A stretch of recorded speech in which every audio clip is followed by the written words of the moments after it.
Olá, Ranger! No episódio de hoje, nós vamos falar sobre atopia versus alergia. Toca a vinheta, que é hora de morfar.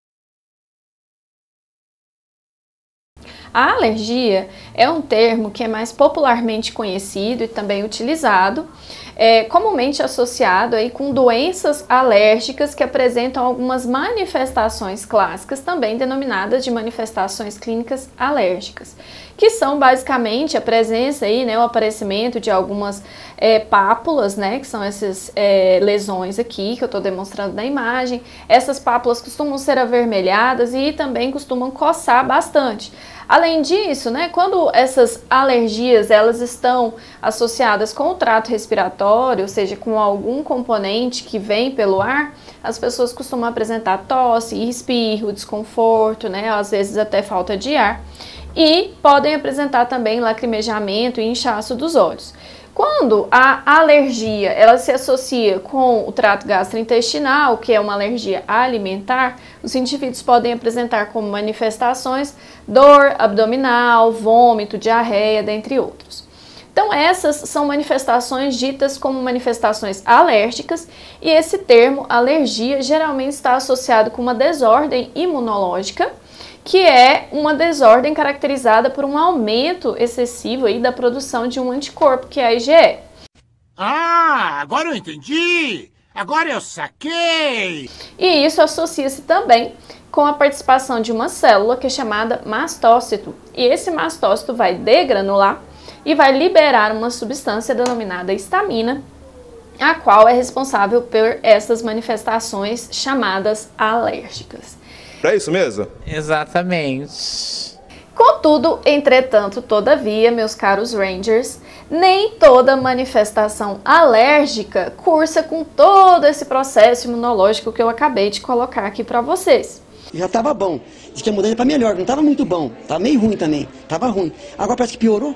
Ou seja, apesar desse termo alergia, ele ser muito associado a essa desordem imunológica, a esse caminho imunológico que eu comentei aqui, existem algumas situações que a gente pode chamar aqui de alergia símile, em que eu não tenho participação de IgE, contudo, esse mastócito pode degranular, liberar essa histamina e, consequentemente, causar todas essas manifestações ou algumas delas.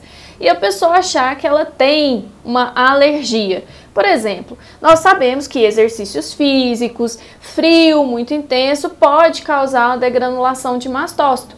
E, consequentemente, isso pode gerar alguns quadros alérgicos símiles. E isso não é, portanto, uma desordem imunológica. Daí entra o que a gente chama de atopia, que é o tema desse vídeo aqui de hoje. Será que atopia e alergia é a mesma coisa? Clinicamente sim, meus queridos. Porém, a atopia, ela se relaciona aí com uma predisposição genética que o indivíduo apresenta. Ou seja, ele já nasce, lá com alteração genética, que faz com que quando ele entre, em contato com alguma substância, que nesse caso nós vamos chamar de alérgeno, essa substância, esse alérgeno, ele pode ser um alérgeno que fica no ar, pode ser um alérgeno alimentar, como o caso do camarão, pode ser alguma coisa em contato com a pele. E daí esse indivíduo, como ele já tem essa predisposição genética, quando ele entra em contato com essa substância, que é denominada alérgeno, ele vai produzir predominantemente um tipo de anticorpo em maior quantidade, que é a IgE. Que aí sim, se relaciona mesmo com a manifestação clínica típica de alergia, mas que está associada com a desordem imunológica. Então, esses indivíduos, que a gente chama de indivíduos atópicos, eles acabam por produzir grandes quantidades de IgE, ao passo que, em contrapartida, que aqueles indivíduos que não são atópicos, que não apresentam background genético, essa mutação, essa predisposição genética, eles vão produzir também IgE, mas vão produzir outros anticorpos frente a esses alérgenos. Eles podem produzir IgG, eles podem produzir IgM e não vão produzir maciçamente grandes quantidades de IgE, assim como os atópicos.